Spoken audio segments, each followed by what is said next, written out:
Direktorat Pidana Ekonomi Khusus Barreskrim Polri ungkap kasus tindak pidana pencucian uang sebesar 204 miliar rupiah. Dalam kasus ini, penyidik Barreskrim menetapkan 9 orang sebagai tersangka yang terlibat dalam tindak pidana perbankan atau informasi dan transaksi elektronik berupa transfer dana pencucian uang. Kesembilan tersangka ini diduga melakukan pembobolan bank berupa rekening dorman atau rekening yang tidak aktif dalam jangka waktu tertentu dengan nominal sebesar 204 miliar rupiah.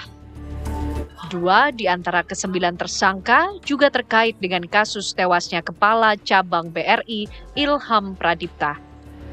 Modus yang dilakukan para tersangka adalah dengan cara membobol data pemilik rekening di luar jam operasional bank untuk menghindari deteksi sistem. Transaksi dilakukan sebanyak 42 kali dalam waktu 17 menit dari 5 rekening berbeda. Dana yang berhasil ditarik kemudian ditukar ke pihak falas dan kemudian disebar ke sejumlah dompet elektronik. Setelahnya, para tersangka melakukan penarikan secara tunai. Saat ini, penyidik Barreskrim masih mencari satu tersangka berinisial D yang diduga memberikan informasi data pemilik rekening kepada para tersangka. Tim TV One mengabarkan.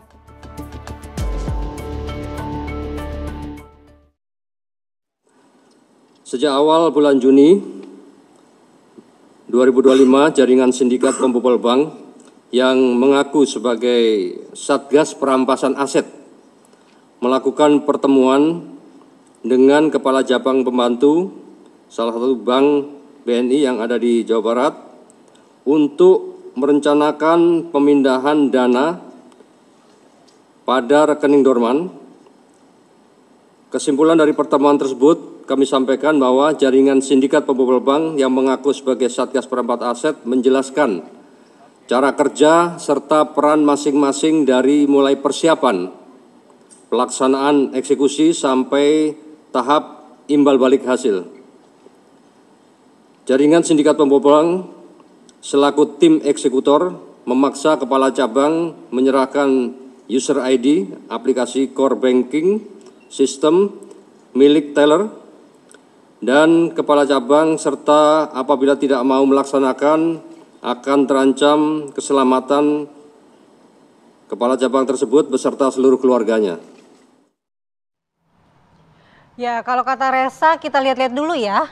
Uang 204 miliar dibungkus-bungkus plastik. Minimal di hari Jumat ini bisa membangkitkan semangat. Betul, meskipun belum bisa dipegang sendiri ya. Walaupun tanggal muda begitu. Harapannya kita bisa berdoa, ngelihat dulu, oh ternyata segini kalau nanti disimpan kan bisa. Yang penting yang halal dong ya, jangan hasil pembobolan. Kita akan bahas terkait dengan kejahatan siber pembobolan dana rekening dorman sebesar 204 M ini bersama dengan narasumber yang sudah hadir di studio. Siapa aja Reza? Jadi sudah ada hadir bersama kami Mas Pratama Persada, pakar keamanan siber. Assalamualaikum, selamat pagi. Waalaikumsalam. Selamat pagi, Mas Pratama. Lalu hadir juga bersama kami Mas Danang Trihartono, Deputi Analisa dan Pemeriksaan PPATK. Assalamualaikum, selamat pagi, Mas Danang. Mau tanya dong ke Mas Danang, pembobolan rekening dorman 204 M ini, apakah memang PPATK sudah mendapatkan laporan terkait itu? Jadi kalau boleh saya ceritakan kronologisnya Mbak ya. Jadi di perbankan ini kan punya anti fraud detection system. Jadi pertama bank mendeteksi, lalu dia menginformasikan ke PPATK. Nah atas informasi tersebut tentu saja PPATK mengambil langkah-langkah tertentu yaitu penghentian transaksi. Penghentian transaksi, lalu kami analisis dan tentu saja bank juga melaporkan kepada Barreskrim. Nah selanjutnya Barreskrim melakukan tindakan penyidikan, lalu memblokir rekening dan inilah hasilnya gitu kan ya. 204. Apakah aliran dana dari 204 M itu juga sudah terdeteksi dan terlacak oleh PPATK? Ya tentu saja dalam melakukan analisis dan pemeriksaan kami itu melakukan penelusuran aliran dana. Dan ini dari layer pertama sampai 3-4 layer itu kami deteksi gitu. Dan ini menggunakan ada rekening yang dorman tadi, ada juga menggunakan rekening valuta asing. Nah ini banyak sekali layer-layernya. Ini yang kami terus deteksi dan kami hentikan dan hasilnya itulah. Ya kalau 204 miliar sudah ditunjukkan, berarti itu aset recovery-nya seperti itu gitu kan. Oke, yang cukup menarik adalah tadi Mas Pratama sempat bilang juga bahwa ini bukan kasus pertama ya. Modus-modusnya seperti apa? Mirip-mirip juga? Ya, jadi rekening dorman ini kan rekening yang memang tidak sentuh-sentuh sama pemiliknya ya. Bisa 6 bulan, bisa 12 bulan atau bisa 5 tahun, 10 tahun dan lain-lain begitu. Jadi banyak nih dan nanti Mas Danang bisa menyebutkan ada jutaan jumlahnya gitu. Artinya apa? Artinya ini rekening yang bisa digunakan tanpa si pemiliknya itu merasa kehilangan mungkin ya karena pemiliknya mungkin sudah meninggal dan lain-lain. Nah, rekening-rekening ini suka dimanfaatkan oleh orang tidak bertanggung jawab untuk diambil. Kenapa? Ketika mau diambil tidak ada yang merasa kehilangan. Nah, cara ngambilnya gimana? Cara ngambilnya sudah pasti butuh otorisasi bank. Kenapa? Karena rekening dorman itu nggak akan mungkin bisa ditransfer kalau nggak diaktifkan dulu. Makanya kemarin ketika Kepala Cabang BRI itu dibilang bahwa dia perlu untuk mengaktifkan ini. Nah, setelah diaktifkan baru mereka bisa ditransfer rekeningnya ke rekening penampung gitu ya kan. Nah, untuk mentransfer itu ke rekening penampung sebenarnya bank itu punya sistem harusnya ya Mas Danang ya. Mereka punya sistem fraud detection system yang bisa melihat anomali tiba-tiba rekening dorman yang sudah lama tiba-tiba dalam jumlah besar ditransfer ke rekening tertentu. Seharusnya punya sistem, berarti harusnya punya sistem. Belum berlaku di Indonesia atau nah, ada? Gini masalahnya, ketika yang bermain itu adalah orang punya otorisasi, orang dalam, kepala cabang, manajer atau orang yang pegang core bankingnya gitu, ya mereka yang ngerti sendiri, mereka bisa ngapus lognya, mereka bisa nggak ngasih tahu yang lain-lain gitu, bisa ngumpetin dari sistem fraud detection-nya dan lain-lain begitu. Jadi ini hanya masalah akal-akalan aja gitu. Kalau yang melakukan itu ada kaitannya dengan orang pejabat yang punya kompetensi dalam melakukan otorisasi, ya susah mendeteksinya gitu karena mereka yang ikut main juga gitu. Berarti bukan hanya tergantung dari sistem autentikasinya, keamanannya, tapi juga integritas dari pejabatnya. Ya, jadi ada dua macam gitu. Jadi untuk nyolong isi rekening dorman ini, yang pertama adalah udah pasti kita membutuhkan orang dalam, ya kan, karena nggak mungkin orang bisa tiba-tiba masuk kemudian mengaktifkan rekening dorman itu tanpa ada orang dalam. Dan tahu ada rekening dorman dan lain-lain. Yang gitu kedua, hacker. Ada orang yang memang punya kepintaran, keahlian, dia bisa nyusup ke dalam satu bank, dia bisa tahu isi rekeningnya, dia bisa ngecek lognya bahwa ini nggak pernah transaksi selama bertahun-tahun, kemudian dia bisa memindahkan rekening itu bisa dilakukan gitu. Jadi ada dua macam, tapi yang kemarin 204 miliar itu saya pikir itu masih newbie lah gitu karena dia masih berarti itu kecil ya? Iyalah, kecil. Dia masih membutuhkan orang bank untuk tahu, butuh orang IT untuk ngambil take over account tellernya dan lain-lain gitu. Jadi itu makanya gampang dideteksi. Kalau Mas Danang, apakah ada mekanisme pihak bank harusnya melaporkan rekening-rekening dorman ini ke PPATK? Ya, sebenarnya mekanisme resmi nggak, dari kami mekanismenya itu apabila ada transaksi mencurigakan di situ, bank lapor. Atau kami yang meminta bank untuk melaporkan. Nah, kalau terkait dengan rekening dorman, sebenarnya ada dua, dia jadi objek target, sama dia jadi tempat penampungan. Nah, jadi ada dua hal yang berbeda. Jadi memang dia dorman lalu menjadi target, lalu ada orang yang melakukan tindak pidana disimpan di rekening dibiarkan dorman. Ini ada dua hal berbeda gitu ya. Nah, kami tentu saja melakukan analisis ini berdasarkan pertama laporan perbankan atau kami mengindikasi ya kami minta. Oke, Mas Danang, yang cukup menarik adalah beberapa waktu lalu kan kita sempat membahas mengenai adanya rekening dorman yang dilakukan oleh PPATK, rekening yang ada indikasi untuk jual beli begitu. Ada hubungannya dengan ini nggak? Apakah memang uang yang sudah didapatkan dikirim juga ke rekening hasil jual beli itu? Ya. Ada kasus itu juga? Ya, sebenarnya kami melakukan kemarin itu karena memang kami deteksi rekening dorman ini rawan. Rawan sebagai target tadi dan juga sebagai tempat menyembunyikan hasil tindak pidana. Makanya kami melakukan analisis terhadap rekening dorman tersebut. Dan itu bukan hanya di Indonesia kok. Ini di semua negara rekening dorman itu rawan. Jadi kami melakukan mitigasi. Dengan kami hentikan kemarin kan semua sebenarnya ternotifikasi nasabah-nasabah ini yang sebelumnya tidak aware atau keluarganya sudah meninggal jadi tahu dan sebagainya. Nah, ini yang mungkin kepada masyarakat yang perlu aware lah atas rekeningnya. Lalu kalau Mas Pratama melihatnya apakah memang ada celah ya untuk rekening-rekening dorman ini kemudian digunakan oleh pihak yang tidak bertanggung jawab? Banget. Kenapa? Karena yang tahu rekening dorman ini sebenarnya ada beberapa. Yang pertama, orang yang punya otorisasi di bank, ya kan, kepala cabang, manajer, atau orang yang ngecek core banking. Kemudian yang kedua, dari teknisi-teknisi dari bank yang dia biasa melakukan maintenance, kemudian punya akses ke core bankingnya. Yang ketiga, auditor. Auditor juga tahu tuh, karena apa? Mereka mendapat laporan rekening dorman itu ada berapa di bank ini, ada berapa di bank itu, dan lain-lain. Dan ini rekening dorman ini sebenarnya dilaporkan juga. Jadi kewajiban bank sebenarnya melaporkan rekening dorman ini kepada otoritas bank di Indonesia, ke Bank Indonesia gitu. Karena apa? Karena BPK pun melakukan audit terhadap rekening dorman ini. Jadi ketika mereka melakukan audit Bank Indonesia ada laporan ini, walaupun secara detailnya nggak ada ya, punya siapa dan lain-lain, tapi secara agregat itu ada gitu.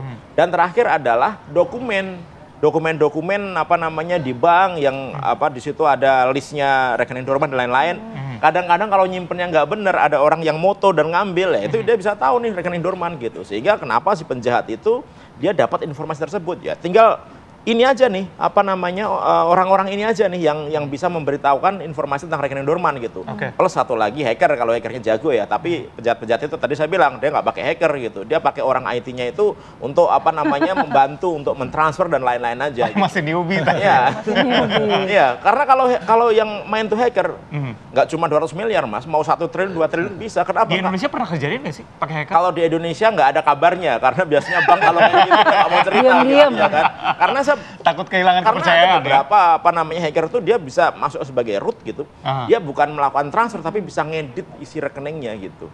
Nah itu kan malah ngeri, nggak lewat log, nggak ada bukti transfer dan lain-lain gitu. Hanya diedit di sini dikurangi misalnya 1 miliar, rekening lain ditambahin 1 miliar gitu tanpa melewati sistem gitu. Waduh. Nah itu bisa juga. Kayak Makanya keamanan bank itu memang harus diperkuat benar. Gitu.